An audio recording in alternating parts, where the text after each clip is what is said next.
আজকে নিরক্ষীয় জলবায়ু আলোচনা করব। বৈশিষ্ট্য ও গুরুত্ব ক্লাস 8-এর ফাইনাল এক্সামের জন্য খুব গুরুত্ব এটা সহকারে তোমরা একটু লক্ষ্য করবে।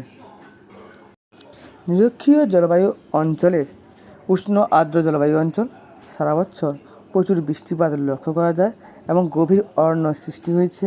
এখানকে আমরা নিরক্ষীয় বৃষ্টি অরণ্য অঞ্চল বলা হয়ে থাকে। এছাড়াও অবস্থান দুই পাশে সাধারণত 5 ডিগ্রি থেকে 10 ডিগ্রি উত্তর দক্ষিণ অক্ষাংশের মধ্যে অবস্থিত এই জলবায়ু লক্ষ্য করা যায়।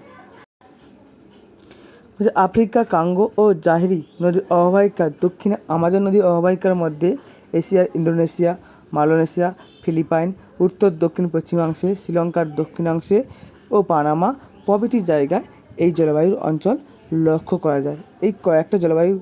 এই জলবায়ুর মধ্যে নামগুলো একটু লক্ষ্য করবে। নিরক্ষীয় জলবায়ু অঞ্চলের বৈশিষ্ট্যগুলি আমরা আলোচনা করছি, যা হচ্ছে সূর্যরশ্মি লম্বভাবে পড়ার জন্য এখানে গাছগুলো খুব বৃহৎ আকারে দেখা যায় এবং গড় উষ্ণতা 27 ডিগ্রি সেলসিয়াস ও বার্ষিক উষ্ণতার থেকেও 25 ডিগ্রি সেলসিয়াস থেকে 30 ডিগ্রি সেলসিয়াস লক্ষ্য করা যায়। সেই সঙ্গে বাতাসের আর্দ্রতা বেশি থাকে, রাতে উষ্ণতা বেশ কমে যায় এবং এই জন্য একে ক্রান্তীয় শীতকাল নামে পরিচিত বা উইন্টার্স অফ ট্রপিক্স নামে পরিচিত। রাতের পরিমাণ প্রায় সমান থাকে, 12 ঘন্টা রাত এবং 12 ঘন্টা রাত্রি লক্ষ্য করা যায়। বৃষ্টিপাত সারা বছর বেশি উষ্ণতার কারণে গভীর নিম্নচাপ সৃষ্টি হয়, অবস্থান সৃষ্টি করে প্রচুর থেকে প্রচুর বৃষ্টিপাত লক্ষ্য করা যায়। ঠিক প্রতিদিন বিকালবেলায় 4টার সময় বৃষ্টি হয়ে পড়ে থাকে হয় বলে একে 4 o'clock রেন নামে পরিচিত এবং আইটিসির এর দ্বারাও প্রভাবিত নিরক্ষীয় নিম্নচাপ বলয়ে অবস্থান করে বলে একে আইটিসি যেটা পরিচিত ইন্টারন্যাশনাল ট্রপিক্যাল কনভারজেশন জোন নামে পরিচিত। স্বাভাবিক উদ্ভিদ এই অরণ্যে সারা বছর প্রচুর থেকে প্রচুর বৃষ্টিপাত হয় বলে এখানে পাতা থাকে, ফুল ফোটে এবং চিরসবুজ অরণ্য লক্ষ্য করা যায়। এবার গ্রিন অফ দ্য ফরেস্টও বলা হয়ে থাকে। ব্রাজিলের আমাজন নদী অববাহিকার ক্রান্তীয় অরণ্যের সিলভার অরণ্য নামে পরিচিত। এখানে ব্রাজিল নাট, আয়রন উড, বাঁশ ইত্যাদি জাতীয় গাছ প্রচুর পরিমাণে লক্ষ্য করা যায় এবং মেহগিনি গাছও লক্ষ্য করা যায়। রবার, পাম, সিনকোনা গাছের প্রাধান্য প্রচুর দেখা যায়।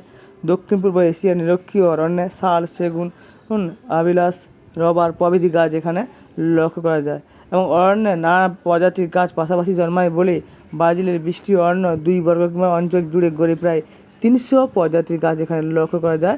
গাছগুলো লম্বা ও অনেক বড় বড় দেখা যায়। গাছগুলো ঠেসাঠেসি থাকে, অরণ্যের উপর চাঁদুয়ার মতো অবস্থান করে, এই জন্য এর মধ্যে দিনের আলো প্রবেশ করতে পারে না, ফলে মাটিও শুকানো যায় না, ফলে স্যাঁতস্যাঁতে অন্ধকার তলদেশ, নানা লতাপাতা, গুল্ম, পরগাছা ইত্যাদি গজিয়ে দুর্গম হয়ে ওঠে এবং প্রবেশ করা আমাদের পক্ষে বা সবার পক্ষে একটা কঠিন থেকে কঠিনতর কাজ হয়ে ওঠে।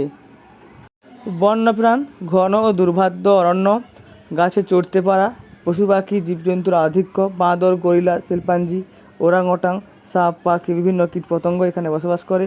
অরণ্যের তলদেশে হরিণ, গন্ডার, হাতি, জেব্রা ও জলাশয়ে প্রচুর কুমির, জলহস্তিও বসবাস করে। এখানে তোমাদের পাখিগুলো দেওয়া আছে, চিতাবাঘ দেওয়া আছে, ম্যাকাও দেওয়া আছে, সোনালি বানর, ব্যাঙ, গরিলা ইত্যাদি তোমরা দেখো ভালো করে। অধিবাসী ও জীবনযাত্রা উষ্ণ আর্দ্র অস্বাস্থ্যকর জলবায়ু অঞ্চলে বিপদ সংকুল বন্য পরিবেশে বসতি করে বিরল জাইরো আমাজন অববাহিকার তুলনায় দক্ষিণ পূর্ব এশিয়ার নিরক্ষীয় অঞ্চলে লোক বসতি খুব বেশি দেখা যায় এবং অন্যান্য উপজাতির মানুষেরাও এই অঞ্চলে বসবাস করে এবং ফলমূল খেয়ে এবং পশুপালন করে এদের জীবিকা নির্বাহ করে থাকে। বর্তমান অরণ্যের কাছাকাছি অঞ্চলে আদিম প্রধান স্থানান্তর কৃষির প্রাধান্য, ভুট্টা, মিষ্টি আলু, ওল ইত্যাদি চাষ হয়ে থাকে এবং সেই অষ্টাদশ শতাব্দী থেকেই ঊনবিংশ স্থাপনের মধ্যে ইউরোপীয় বণিকরা বিভিন্ন জায়গায় বিভিন্নভাবে চাষ করতেই থাকে। খনিজ সম্পদ মালয়, চীন, সুমাত্রা, জাভা বিভিন্ন প্রচুর পরিমাণ তৈল, প্রাকৃতিক গ্যাস পাওয়া যায়। প্রয়োজনীয় কাঁচামালের অভাব ভারী শিল্প গড়ে ওঠার জন্য এখান থেকেই পাওয়া যায় বনজ, কৃষিজ, খনিজ দ্রব্যের শিল্প এখানে গড়ে উঠেছে। এছাড়াও তোমরা যদি পারো এই ভিডিওটাকে লাইক, শেয়ার, কমেন্ট সবাই করে দিবে এবং সবাই এই চ্যানেলের পাশে সবাই থাকবে। সাম্প্রতিক অবস্থা অস্বাস্থ্যকর জলবায়ু, দুর্গম অঞ্চল, বিষাক্ত কীটপতঙ্গ ও ম্যালেরিয়া কালাজ্বর প্রাদুর্ভাবের জন্য এখানে অর্থনৈতিক উন্নতি অন্তরায়। বর্তমানে এতটা উন্নতি হয়নি।